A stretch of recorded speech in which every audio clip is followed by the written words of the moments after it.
repeated again and again.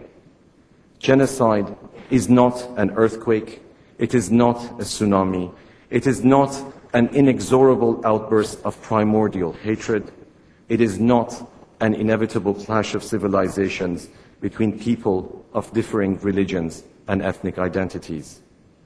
Genocide is a deliberate and calculated political choice, a man-made disaster,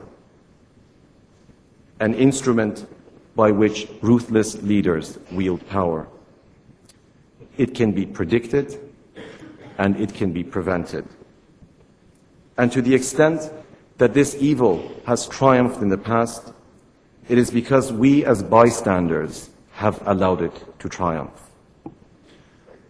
It is for us then to use this forum as a crucible to imagine a world without genocide, to forge a vision of a different future, and to set into motion the forces that will transform this lofty ideal into practical reality. The images of the world beyond, of the nameless, faceless millions that cry for help from our television screens, the mass graves of Bosnia, the bloated corpses floating in the rivers of Rwanda, the lifeless faces of emaciated children in the refugee camps of Darfur. These images are shocking and overwhelming. Somewhere between the sports news and the latest Hollywood gossip, we receive a glimpse of that other world, that distant reality that we would rather forget. And as people of goodwill, we want to do something, but we feel paralyzed at the immensity of the suffering, at the insurmountable scale of the evil, and we resign in despair. But we must conceive the world differently. We must understand the tremendous difference that we can make with intelligent foresight and moral volition. We must think in terms of stopping the deluge before millions are drowned. The time to act is before manageable tensions escalate into self-perpetuating mass violence. The time to act is before the names of once unknown lands and peoples become headline news. The success of our efforts must be measured by what does not happen, by what does not become a matter of public notoriety. By the time a situation has attracted the attention of world leaders or become a cause célèbre among the Hollywood glitterati, it is usually too late.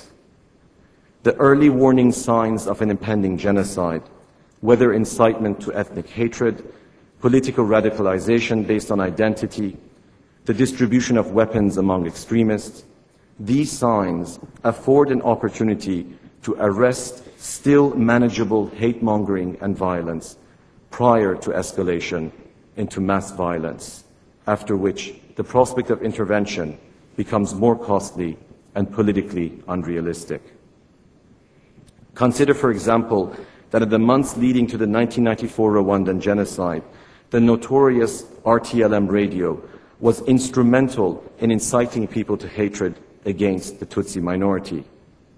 The 70% of the population that was illiterate had no other source of information. Without the steady stream of indoctrination and misinformation that demonized the Tutsi and called for their elimination, it would have been exceedingly difficult to mobilize the tens of thousands that eventually participated in the genocide. Never mind that there were 2,500 UN peacekeepers on the ground that could have protected victims, as General Dallaire, who is in our midst tonight, tried to argue in vain. Let us consider what would have happened merely if that radio station was not allowed to broadcast. Let us consider if there could have been a different outcome in Rwanda in 1994 through such a simple and cost-effective intervention. It is in response to this challenge, to this much-needed reconception of the age-old problem of genocide in light of the contemporary world, that McGill University has organized the Global Conference on the Prevention of Genocide. This is an unprecedented gathering of eminent intellectual, political, media, and civil society leaders from the four corners of the planet, aimed at creating a global awareness and movement, combining reflection and action, with a view to confronting one of the great evils of our time. And it speaks to the compassion of Canadian society and to the goodwill of people who have joined us from around the world that we have so large an audience before us tonight. It is said that the Holocaust began not in the gas chambers, but with words, with a social construction of reality that dehumanized target groups and rationalized mass murder. Our point of departure, therefore, must be the reconception of the world, a reimagining of reality. But our thoughts and ideals must ultimately speak to those that suffer most and whose struggle for justice forcefully and emphatically demonstrates our inherent dignity as human beings, and why it is that we must all assume a shared responsibility for the welfare of others in distant lands. The conference has thus been conceived as a unique encounter between survivors and decision makers, because without the voice of survivors, which we will hear shortly, the discourse too often becomes sterile and abstract, and fails to inspire the shared humanity, the recognition of our inextricable interdependence, without which genuine empathy and engagement cannot be realized. The conference is also conceived as a unique encounter between today's leaders and those of tomorrow, an investment in those that have the vitality and opportunity to reshape the world they inherit. For the past 4 days, 36 outstanding participants have gathered for intensive deliberations at the first International Young Leaders Forum.